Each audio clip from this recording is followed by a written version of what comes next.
Kita lanjut ya pada materi berikutnya yaitu fungsi proposisi. Kita langsung saja pada contoh berikut. Saya punya PX yang kalimatnya berbunyi X lebih dari 2, maka ketika X diganti 1, kita punya pernyataan P1 yang berbunyi 1 lebih dari 2, yaitu sebuah proposisi yang bernilai false.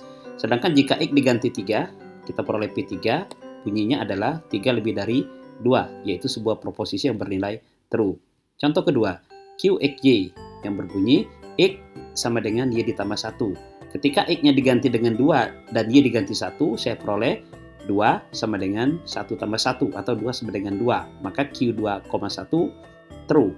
Sedangkan jika X-nya diganti 1, Y-nya diganti 2 atau Q12 diperoleh pernyataan 1 sama dengan 2 ditambah 1 atau 1 sama dengan 3, yaitu sebuah pernyataan yang bernilai false. Nah,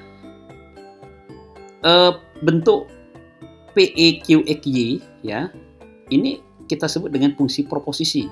Cirinya ada variabel ya sebagai domainnya, berasal dari domainnya. Sedangkan PX ya atau nilainya adalah berupa proposisi. Sedangkan nilai kebenarannya bergantung pada nilai variabel. Nah, kita punya P dalam hal ini contoh fungsi proposisi satu variabel. Variabelnya hanya X. Q itu fungsi proposisi dua variabel. Variabelnya di sini adalah X dan Y. Boleh jadi fungsi proposisi itu memiliki lebih dari dua variabel, bisa 3, 4, 5 dan seterusnya. Oke. Nah, fungsi proposisi juga disebut dengan predikat. Jadi predikat di sini sebagai nama lain daripada fungsi proposisi, ya. Beda predikat dalam pola kalimat dalam bahasa Indonesia yang kita kenal subjek, predikat, objek dan keterangan. Adapun kajian yang membahas fungsi proposisi disebut dengan kalkulus predikat.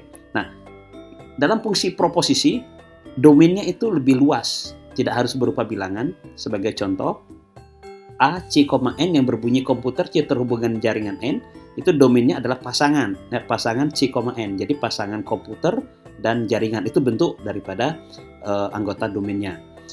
Lanjut terkait dengan fungsi proposisi, kita punya istilah himpunan pembenar atau truth set. Kita bandingkan juga dengan himpunan penyelesaian. Kita mulai dari contoh saja, biar lebih mudah dipahami. Saya punya fungsi proposisi yang berbunyi X kuadrat lebih daripada X. Domainnya di sini adalah bilangan real.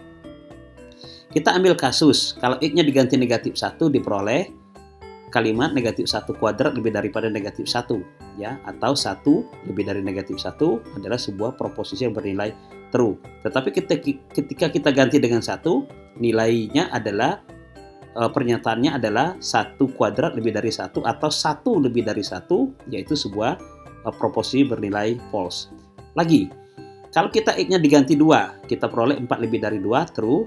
Kita ganti dengan setengah, seperempat lebih dari setengah adalah false. Apa yang kita peroleh daripada fakta ini? Bahwa fungsi proposisi dapat bernilai true dapat bernilai true dan juga dapat bernilai false pada sebuah domain.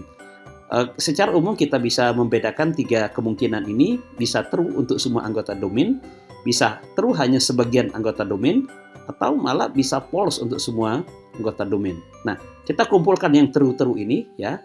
Anggota domain yang membuat PX true kita sebut dengan himpunan pembenar. Baik, kita berikan contoh. Contoh pada 2.6 pada buku ya, QN, N adalah faktor dari 8. Dalam hal ini domainnya adalah bilangan bulat. Oke, ini HP-nya. HP-nya adalah himpunan pembenar, yaitu N bilangan bulat di mana QN benar. Kita ketemu angka plus minus 1, plus minus 2, plus minus 4, dan plus minus 8. Terus apa beda antara fungsi proposisi dengan persamaan atau pertidaksamaan?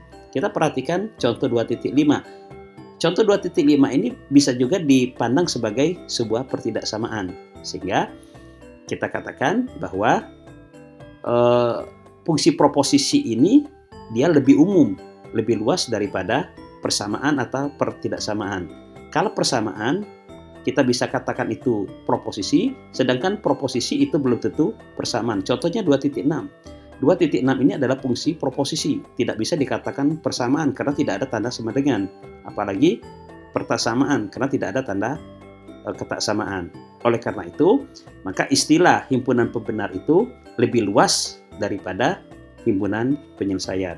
Nah, terus bagaimana contoh 2.5? Oke, 2.5 itu X yang memenuhi adalah X kurang dari 0 atau X lebih dari 1. Mahasiswa dipersilakan untuk memverifikasi dari mana HPI ini berasal, X kurang dari 0 atau X lebih dari 1.